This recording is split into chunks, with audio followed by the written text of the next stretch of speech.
Well, in the very early years, it was extremely challenging because it was new and no money whatsoever. So it was 100% volunteer driven, and it was called Parents in Crisis. And as long as it was called Parents in Crisis, there was another element of challenge because some people didn't want to admit that they were in crisis, or they wanted help before they were in crisis. So those were hard times to get visibility and credibility and to make sure that parents were all welcome.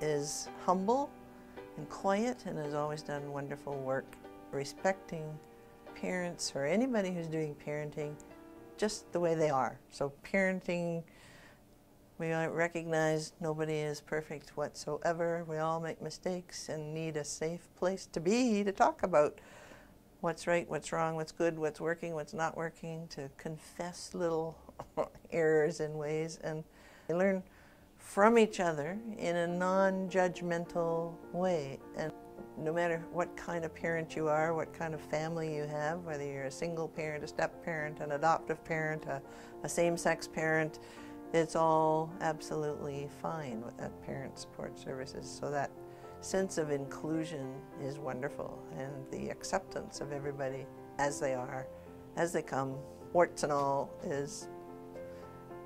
just makes it quite wonderful. And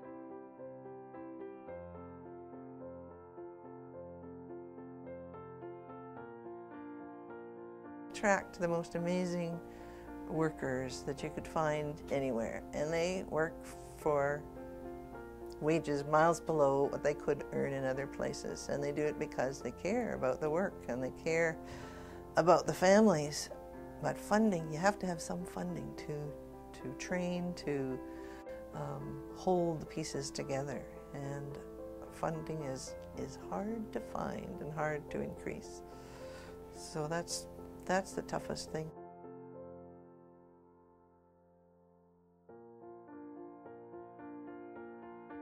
Parent Support Services really relies on wonderful partnerships in communities. We couldn't do our work without marvelous partners because all of our programs all of our circle programs, our support groups, are volunteer-based, but they need to be housed somewhere. So agencies, churches, you name it, across the province become our very kind partners.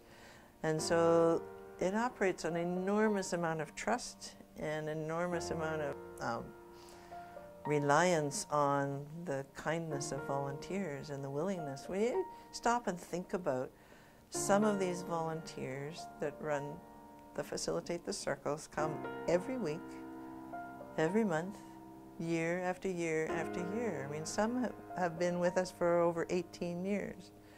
And, you know, even 2 years is a long time, and they do it. Our level of volunteerism means that we really probably are worth millions. You know, if you looked at the value of each person's time and expertise and their contribution, I mean, those are millions of dollars in essence.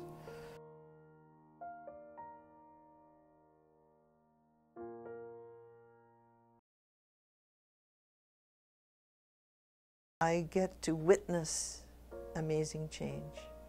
Stand beside somebody who takes back their own power, takes back their hope, finds hope and possibilities. So being a witness to that, even if really I had nothing whatsoever to do with it, but happened to have the privilege or honor of being at their side as they learn and grow, it's just amazing.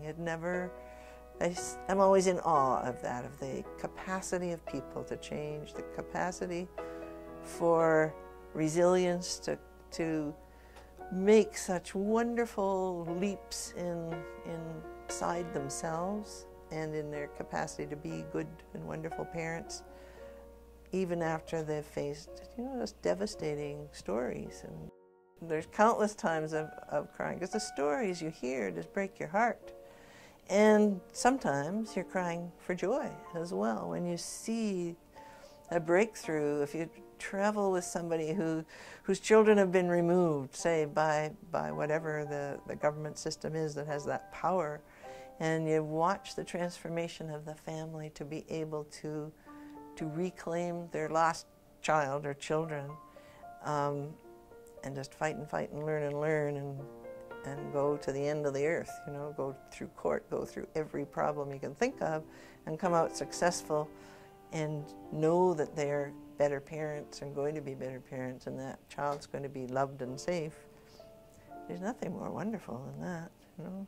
There's always been advocacy, there's always been passion for social justice and trying to make systems and communities work better for children, for families, for women leaving abusive relationships, for anybody in any kind of trouble. And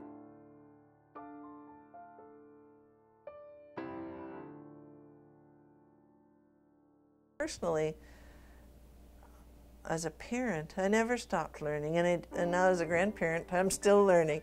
You can still make mistakes, no matter how old you get, how experienced you get. So you just have to keep on learning. So it all probably has changed me. I don't know how. You probably have to ask my kids how I changed. I'm often a good parent. I was always pretty good at catching when I was not being a good parent and confessing to my kids. The joy, one of the biggest gifts of having grown-up kids is that you can talk to them about what worked well, what they wish you hadn't done, or when they notice themselves doing the things that they didn't like that I did. Then we can both laugh about that and notice it. There's no way to be perfect. I always tried hard, and I think every parent always tries hard.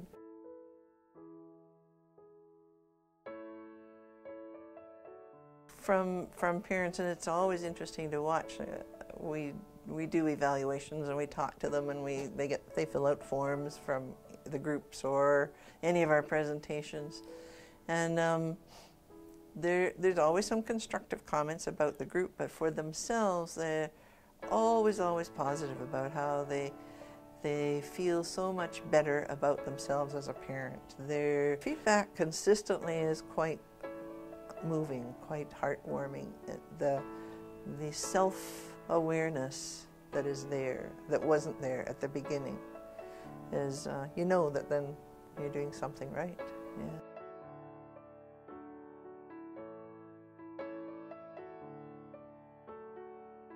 A lot of our work that we've been doing with grandparents raising grandchildren, in many ways we've learned from First People about the values and the importance of family caring for family. In Aboriginal communities, it's a given.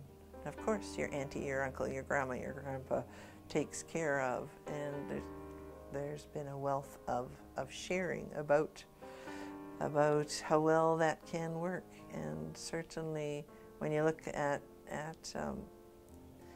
First Nations communities, there are many grandparents raising grandchildren. And there's still a lot we could learn, and there's still a lot more that's needed. In the last easily a decade, we've done a lot of work with grandparents raising grandchildren, or other relatives who raise, say, a niece or a nephew, but predominantly grandparents raising grandchildren, because they were invisible. They were invisible as a family structure, and they were invisible in systems, they were invisible in community. And slowly, we've tried hard to recognize them, work with them, develop programs for increase their rights. Their access to benefits has been dismal, it's been appalling. And the grandparents themselves have worked really hard to educate policymakers, decision makers, legislators, that they're there, that they provide a valuable service to the community and the whole province, in essence, because they're caring for children that otherwise would end up in a foster care system, which is expensive, and as we know, as dedicated as foster parents can be, family is still preferred. So a child who can grow up with their own family, the odds of a happy outcome increase greatly.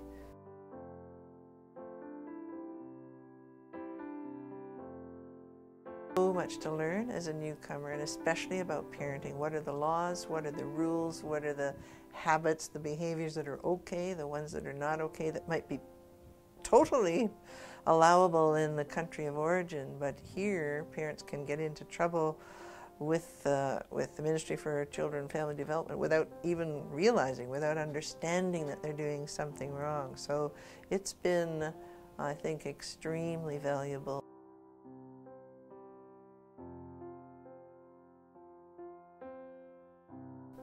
I mean, all that leaps to my brain is that I've been extremely fortunate.